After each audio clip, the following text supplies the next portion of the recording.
My dear students, গণিত ক্লাসে তোমাদের সবাইকে স্বাগতম। আমি সোহেল স্যার তোমাদের প্রতিদিনের ক্লাসের মতো আজও হাজির হলাম।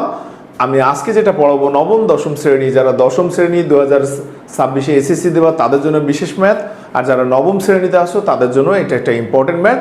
এবং আমার আজকের যে ম্যাথটা, এই ম্যাথটা হলো আমরা সেট থেকে নিয়েছি। সেটের 2.2 এর একটা ম্যাথ, বিশেষ ম্যাথ, এবং এটা আমরা করার চেষ্টা করবো। দেখো আমাদের প্রশ্নটা কি আছে। একটা সেট দেওয়া আছে এবং আর হচ্ছে রিলেশন। এই রিলেশনে কি বলছে, এক্স ওয়াই যেন এক্স বিলংস টু এ, অর্থাৎ এ উপাদানটা মানে এক্স এর উপাদানটা এর মধ্যে থাকবে, ওয়াই এর উপাদানটা এর মধ্যে থাকবে, কিন্তু কন্ডিশন কি, Y equal to x plus one, অর্থাৎ ওয়াই এর মানটা হবে এক্স যেটা ধরবো তার থেকে এক যোগ হবে, সেটা হবে ওয়াই এর মান।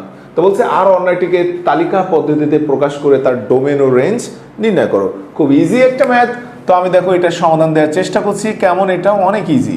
সমাধান আমাদের কাছে যেটা দেয়া আছে, যে কোশ্চেন দেয়া আছে এ কত 4 5 6 7, আর আমাদের অন্যটা কি দেয়া আছে আর কি এক্স ওয়াই যেন x belongs to A y belongs to A. আমি কন্ডিশনটা লিখে নিচ্ছি, এবং y equal to x plus one.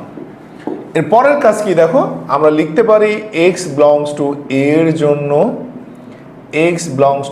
জন্য ওয়াই বিলংস টু এর মান নির্ণয় করি। এত এর মান নির্ণয় করি।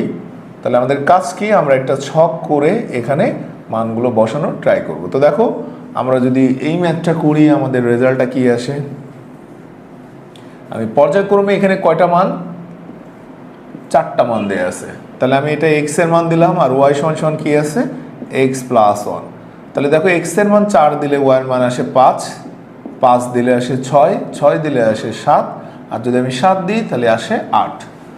তো আমাদের এখানে ওয়াই এর মানটাও দেখো, ওয়াই বিলংস টু এ হতে হবে। অলরেডি 5 6 7 এর মধ্যে আছে, বাট 8টা এর মধ্যে নাই। তাহলে আমরা লিখতে পারি, যেহেতু 8 নট বিলংস টু এ, 8 এর মধ্যে নাই, তাহলে আমাদের এই ক্রমজোট অর্থাৎ 7 8 নট বিলংস টু আর, অর্থাৎ আর এর মধ্যে এই সেটটা থাকবে না।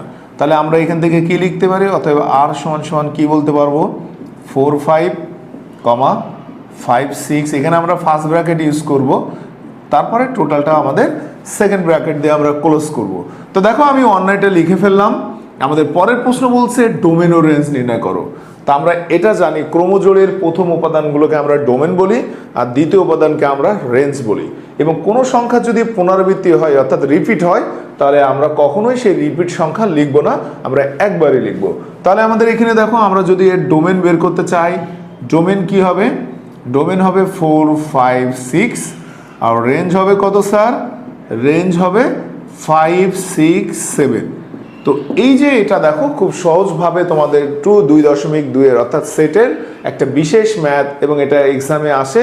বরাবরই আমাদেরকে খেয়াল করতে হবে আমাদের এই রিলেশনে কি কন্ডিশনটা দেওয়া আছে, কি শর্ত দেওয়া আছে, সেই শর্তের আলোকে আমরা ম্যাথটা করার চেষ্টা করব।